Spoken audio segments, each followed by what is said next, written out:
Let me ask you a question. How many of you enjoy being alone? Really think about it. Sitting in your home. No phone, no TV, no music, no friends, no distractions. Just you and your thoughts.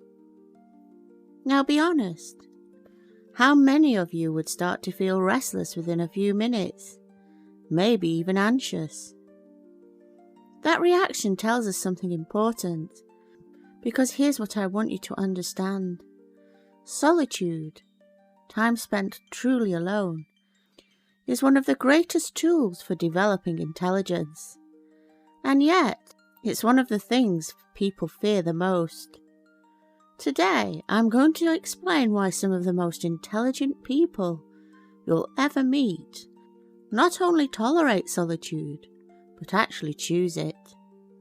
And by the end, I want you to consider whether you might start choosing it too.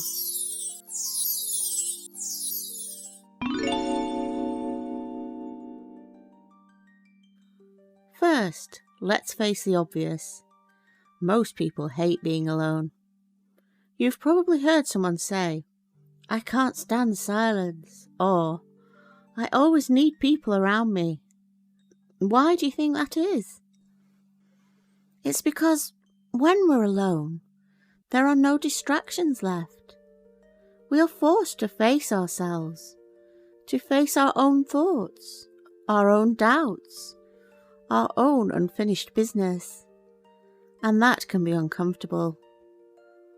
So what do people do? They drown that silence out with constant activity, hanging out, texting, scrolling, always needing some kind of stimulation. But here's the truth. The people who never learn to be alone also never fully meet themselves. And if you can't face your own mind, how can you ever expect to master it? Now let's flip this around. Imagine solitude not as emptiness, but as freedom. Think about it. When you're in a group, whether it's friends, classmates, or co-workers, you're never entirely free. You're constantly adjusting yourself to the group. You're careful about what you say, how you act, how you're perceived. That takes energy. But when you're alone, all of that disappears. You don't need to perform. You don't need to please. You don't need to censor your own thoughts. For intelligent people, that freedom isn't frightening, it's exhilarating. It's the space where their best ideas emerge, where they do their deepest thinking, where they recharge their mental energy. Let me give you a story to illustrate this. You've all heard the tale of Isaac Newton and the falling apple.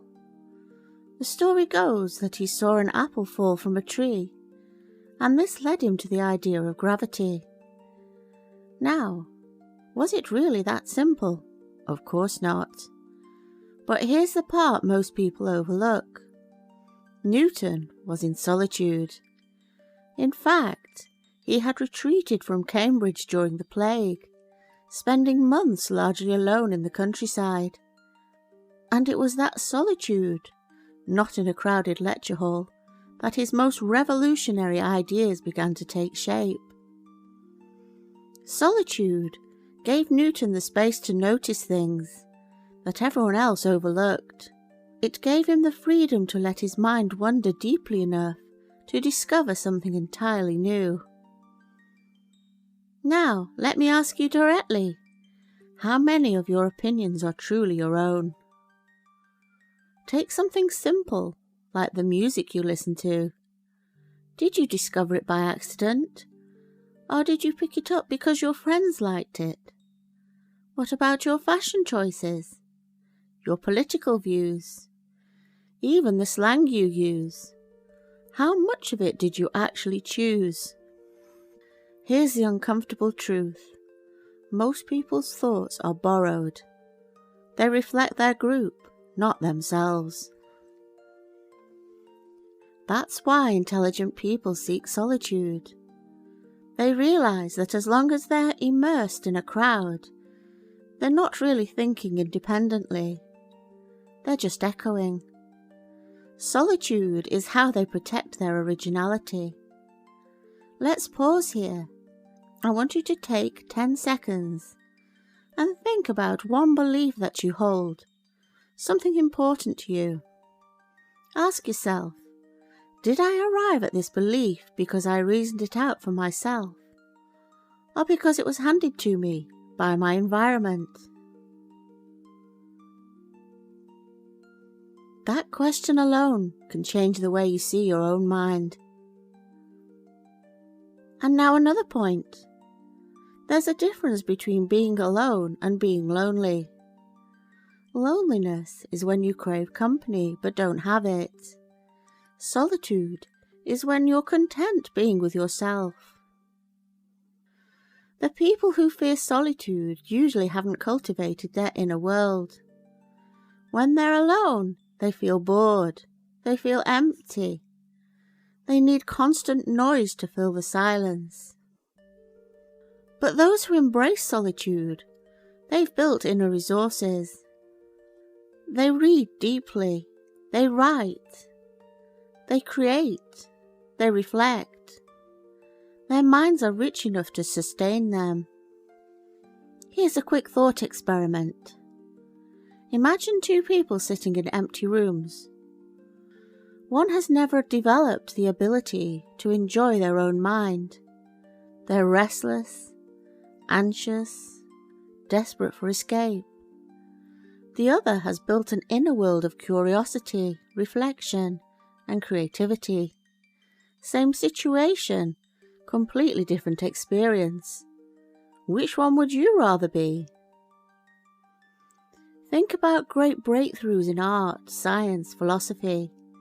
Do they come from group chats and brainstorming sessions?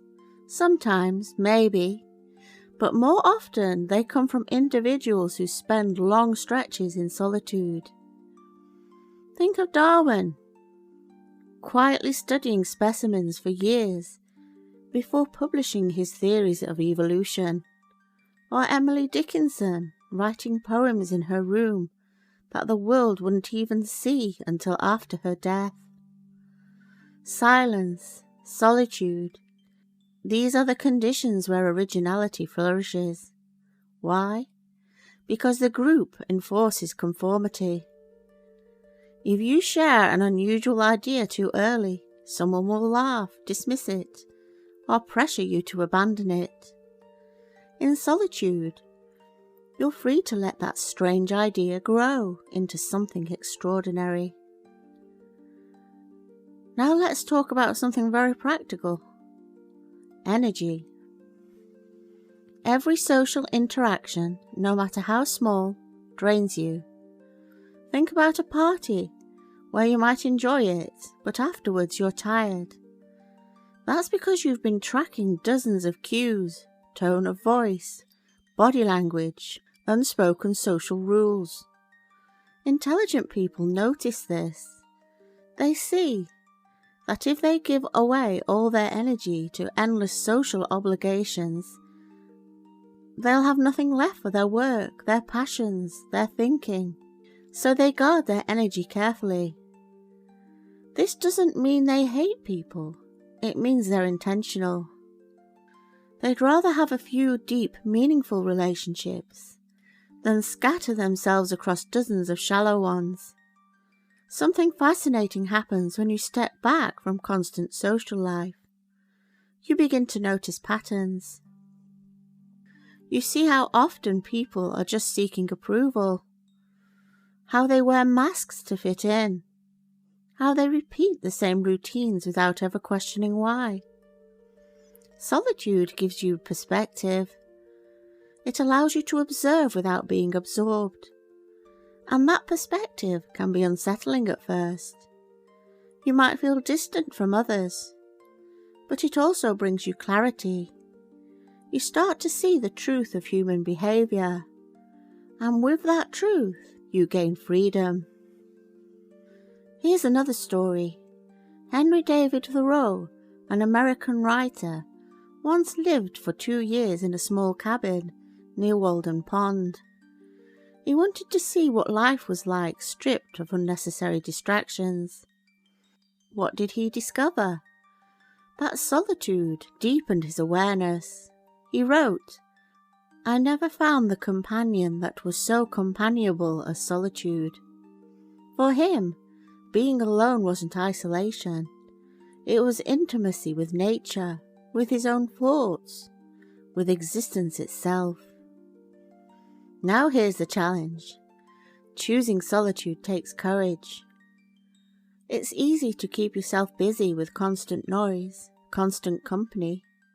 It's harder to sit quietly and confront your own mind. That's why most people avoid it. But those who dare to embrace solitude discover something life-changing.